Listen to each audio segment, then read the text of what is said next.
So here goes back to the channel. Welcome back everybody. This is my first video that I've done for a little while, and as you can see it's football related. I've got my Sunderland top on. So just want to have a little chat about all things Sunderland at the minute. Now first off, I'll go back to last season, because I think last season there was a lot of disgruntled Sunderland fans who really thought they would go up last season, and with the type of players that we had at our disposal. At first I did as well, beginning of the season, but as the season wore on, even though we went on that great run where we were unbeaten, for about 14 games, I could still see sort of cracks in there and, weaknesses and stuff, and we didn't have the staying power, the stamina to see that through to the end of the season. In defence, we were keeping clean sheets pretty regular for a while, and then that sort of went away, and then we were conceding goals left, right and centre. So what went on there, I don't know. All I know is that it had needed a rehaul, it needed an overhaul, it needed people out, it needed a change in the way we think, in the way we do things, in the way we're going to go forward. And now coming on to this season now, we have done all that and more. I really feel that there's a fresh approach from Sunderland now, and I feel that with the team in the background, all the people that do all the wheeling and dealing and, all the behind the scenes, if you like, they really seem to be getting their act together now and bringing in players who can make a difference to the team. Now, I'll go on to new signings in a minute, but first of all, what I want to do is just slightly go back over and mention people that kind of didn't really get a game last season because A, they were on loan somewhere else, or B, they were pretty much injured for most of the season. So we've just got some idiots outside, loud noises. Anyway, back to the proper stuff. So, goalkeeper. The question now, goalkeepers, you have two choices in goal. It's Patterson and Burge. For me, I think there's not a lot between them. I think goalkeeper wise, Patterson has a real good sort of command of the box, if you like, and he's a pretty good shot stopper as well, as proven in the cup game, which I'll come on to in a few minutes time. Burge overall has been sort of known to make mistakes once in a while, but I think overall he is a pretty good keeper. I think all keepers going to make mistakes, sometime. They're not perfect, they're not machines, you know what I mean? We shouldn't expect them to be. So, starting from the goalkeepers, my personal first choice would be Patterson. I do like Anthony Patterson. I think he's a great keeper. I think overall he just gives me that bit more sort of assuredness, that bit more sort of belief, and he's going to keep things tight. He's going to, get the defence commanded and told and instructed and whatever. And I think the defence in front of him, you've got like Winchester, who's been playing very well at right back. He's not even a defender, he's a midfield player. So for him to put them kind of performances in at the back, at right back, I think it's amazing, because that's not his natural position, and yet he's gone there and he's made it look like second nature. So if Winchester, if the injury's not too bad, because he has got a slight knock at the moment, but if the injury's not too bad, then I would put him in with Patterson in goal, and I would have Flanagan, Callum Doyle, and I'll come on to Callum Doyle in a minute because he's amazing. But I'll come back to him. So we've got Callum Doyle, and then we've just signed, which kind of brings us on to what I was going to say later on. We've signed Dennis Serkin from Spurs. I'll come back to that. So that's a line-up in defence. Brilliant.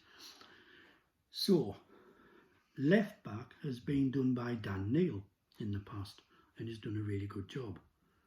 So, you know, we're not saying like he shouldn't be in the team at all. You know, just put him on the bench, and because he's really a midfield player. Again, another person who's been playing at the back, but he's really a midfield player.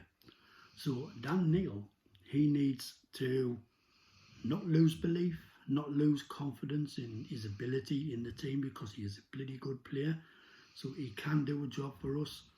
So he just needs to maybe fit in to the way the tactics and the way the team's going to play in future weeks, months, and he will get his chance. I do believe that. So probably he's in midfield somewhere, you know, if someone gets an injury or if we need to bring a bit of fresh legs on and stuff like that, you know, because the season's just started. And what you've got now is you've got the League One, you've got the Pizza Cup, as it's called, you know, the Papa John's Trophy. You've got the League Cup, and then you've got the FA Cup. So you've got 4 different challenges, 4 different tests, you know, for people to experience. So that's where changes are going to be made, and that's where people are brought in, and that's where people will be left out, you know. So the season's only 2 games in. We've had a league game, which I'll touch upon in a moment, and we've had a cup game again. I'll touch upon that in a moment. So my defence, with Patterson in goal, my defence would be Winchester at right back for now, because we do need a proper right back. We haven't got a proper right back. So Winchester slot in there, Flanagan, Callum Doyle, and I would put in Dennis Serkin, who we've just signed from Spurs, because I think he's going to be an amazing player. Really excited by this signing, and I think it's a one. He's definitely one for the future, and he's our player as well. So we bought him. He's not on loan. You know, we bought him. So he's going to be an exciting prospect. Now, that's the defence. So you've got Winchester, Flanagan, Callum Doyle and Dennis Serkin, with Patterson in goal. In the midfield area, I would go Luke O'Nien with Corey Evans, and then I would go McGeady and Jack Diamond with Ross Stewart up front, and that would be my 4-2-3-1. So I think that would be a fantastic setup, and that doesn't even bring in people like Elliot Embleton, who I've not even mentioned, who was a fantastic player. He went out on loan to Blackpool. He's our player, and he did fantastic for them. You know, he got them high up in the league and all the rest of it. So he could slot into the midfield as well. You know, maybe alongside with Corey Evans or Luke O'Nien. And I'm just looking at my list. There's another player here who we signed called Pritchard. I mean, this guy is going to be a really good player as well, but he's coming back from injury, so his match fitness is working up now. You know, he's going to be really good once he gets his match fitness up and running.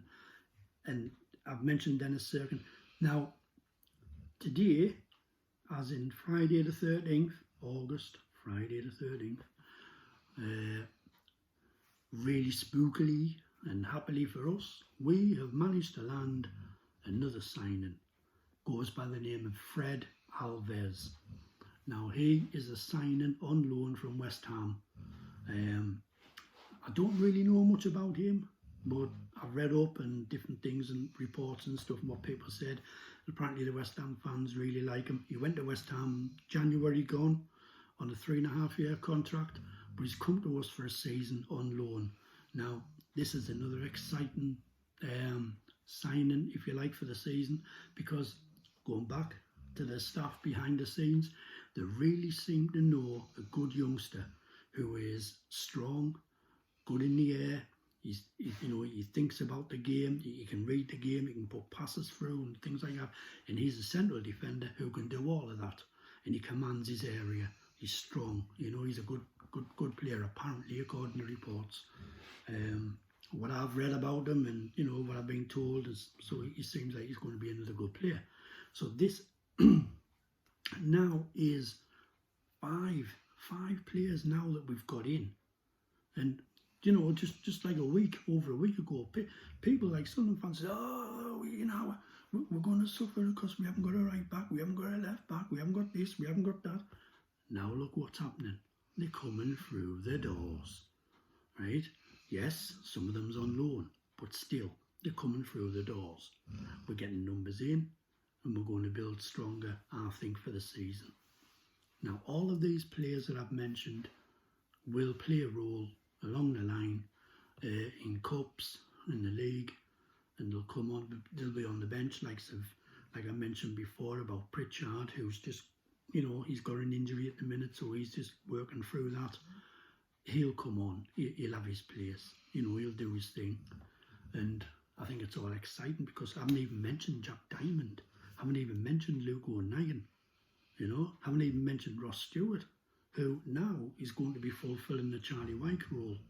Charlie Wyke scored 30 odd goals, wanted too much money, wanted double wages apparently.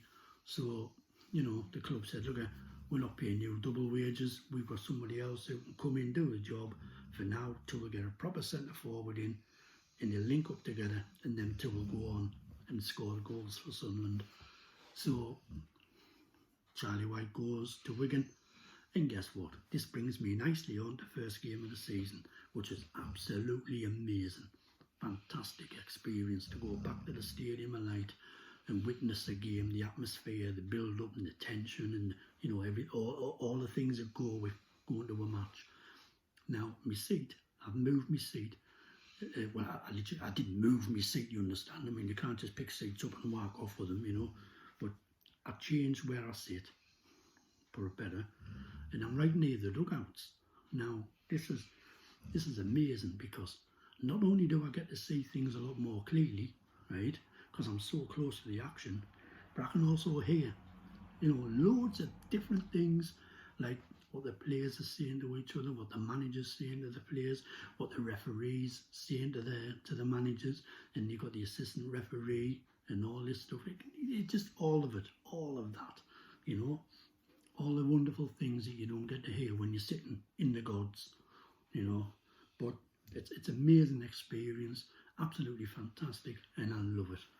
So much higher hopes this season for us. I think if we don't get promoted this season, then there's a curse on us. It must be, because we have now got the personnel in to do the job, get the job done, and I do believe we'll do it.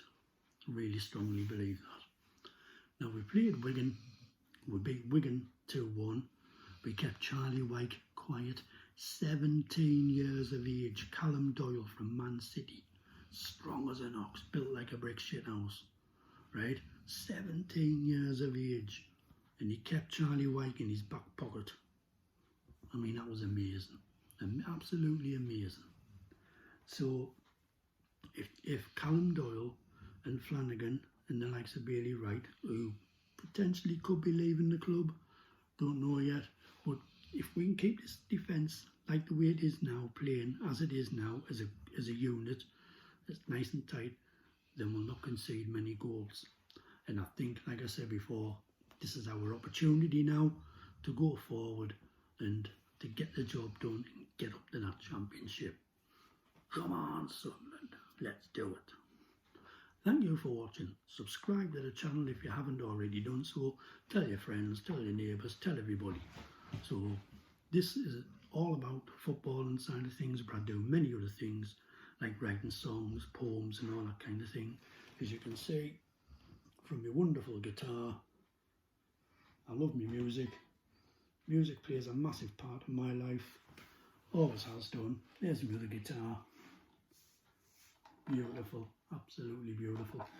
Love me rockabilly music, so let's hope Sunderland can keep us singing in the aisles. Subscribe and I'll see you next time. Thank you.